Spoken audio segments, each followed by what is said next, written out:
Magtitiis ka ba na pumasok sa inyong paaralan kahit na ganito yung araw-araw na tatahakin mo papunta sa paaralan mo? Yung kumbaga buwis buhay talaga para sa iyong kinabukasan. Grabe no, sobrang delikado talaga, lalong-lalo na kapag yung hahawakan mo lang is lubid. Kaya panoorin natin yung buong senaryo, yung pagpunta doon sa river at yung mga tumambad na mga estudyante na naglalakad sa malaking tubo lang yan na may hawak-hawak na lubid. Ito yung daan papunta sa Marble River na kung saan biglang umapaw siya dulot ng ITCZ. So tignan natin yung inabutan ng mga nakasakay sa motorsiklong ito.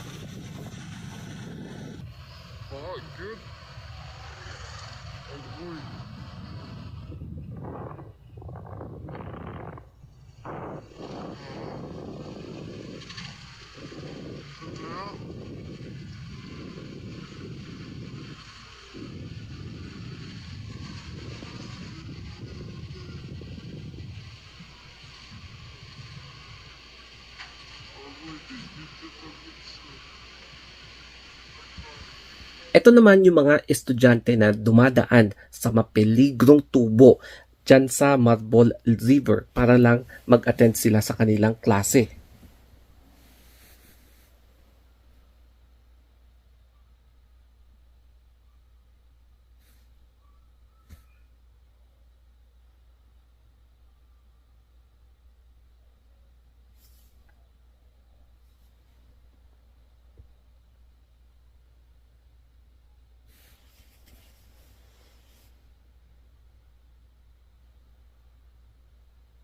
Ayon sa Bida Radio News, via sa uploader na si Habibi Mundas, buwis buhay ang pagtawid ng mga estudyante sa tubo ng tubig gamit ang hawakang lubid para lang makatawid sa Marble River sa kasagsagan ng baha kahapon dulot ng ITCZ.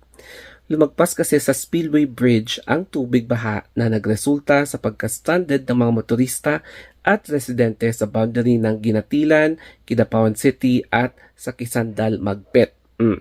Maririnig sa video na in-upload sa social media na tila ginagawa ng mga estudyante ang pagtawid gamit ang yang baka na tubig na bumabaha. So pinaalalahanan naman sila ng mga bystanders na huwag tumingin sa ilalim upang hindi malula at mahulog sa ilog. Wala namang nasaktan sa nasabing video. Tapos, ayon sa Kidapawan LGU Information Officer Salmer Bernalte na nagpapatuloy ang dredging sa ilog upang mabilis na humupa ang baha. Halos magdamag na nagsasagawa ng dredging sa lugar ang taga-MDRRM at Engineering Office na hanggang nitong umaga ay nagpapatuloy pa ito.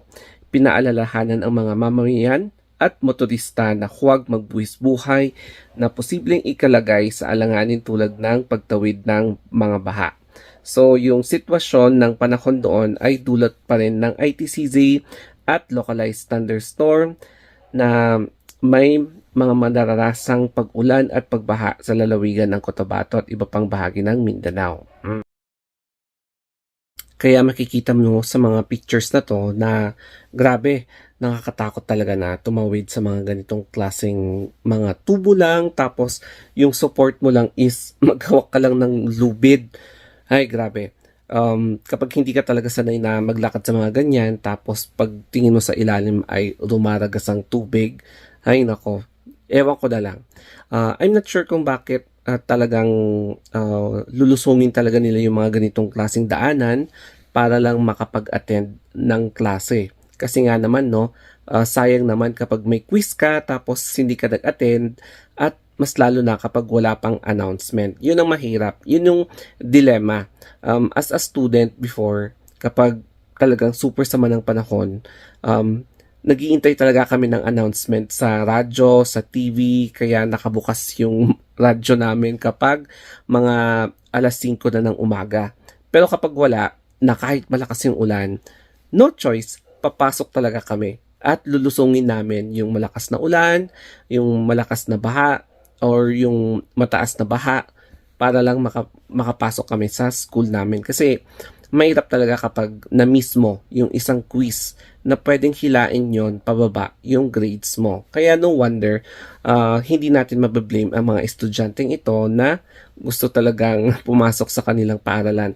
And syempre sa mga may pupuntahang pwesto o kaya yung mga uuwian na kailangan talagang dumaan dyan sa ilog na yan, no choice. Kailangan talagang tumawid kahit na ano pa yung gagawin mong yung pwedeng remedyo, makatawid ka lang dyan. Kahit na alam mong medyo peligro, no? Kaya, as usual, mga tayong ugaling Pinoy na be always resourceful. Balikan natin yung video. Alam mo ba na hindi lang dyan nangyayari yung ganitong sitwasyon? Maraming naipakita sa mga iba't ibang klaseng documentaries sa iba't ibang TV networks yung mga ibang nag-aaral na bata na mas grabe pa yung nilalakaran nila halos 2 oras. Yung iba, inakyat yung mga bundok. Yung iba talagang nilalangoy talaga. Tapos yung iba nagko-cross talaga sa, alam mo yun, yung parang zip line. Ayan, nangyayari talaga yan sa iba't ibang parts ng Pilipinas. Ang isa is pwedeng sabihin natin na geographical factors na may mga places talaga dito sa ating Pilipinas na very remote talaga. Kasi nga 'di ba islands tayo tapos may mga mountains pa. So, grabe, ang hirap talaga ng mga sitwasyon ng mga estudyanteng ito. Tapos may napanood pa ako na umiiyak yung teacher kasi nahihirap na parang nasasaktan siya na nakikita niyang nahihirapan yung mga estudyante na umaakyat talaga sa mga bundok for 2 hours papunta tapos another 2 hours ulit pabalik sa kanilang bahay. So, biruin mo, no wonder na yung mga naka-assigned na public school teachers at nakatira na dun sa may schools for how many months? Kasi nga, ang hirap pabalik-balik. Papunta dun sa remote area, pabalik sa syudad. Kaya ang lesson natin for today is all about yung contentment na we should be thankful kung ano man yung meron sa atin ngayon kasi hindi lahat ng mga tao dito sa mundo ay pare-pareho ang sitwasyon. Nakakalungkot lang kasi parang kulang pa rin tayo sa mga facilities, no? Kulang sa kalsada, yung mga ganun, yung daanan talaga para mas mapadali yung pagpunta sa school. So, nakakaawa and grabe talaga, nakakalungkot. So, anyway, I hope na nag-enjoy kayo dito sa video na ito, especially na pinaparealize ninyo na mas swerte pa rin kayo dito sa mundo. Okay, so thank you guys and sana nakarelate kayo.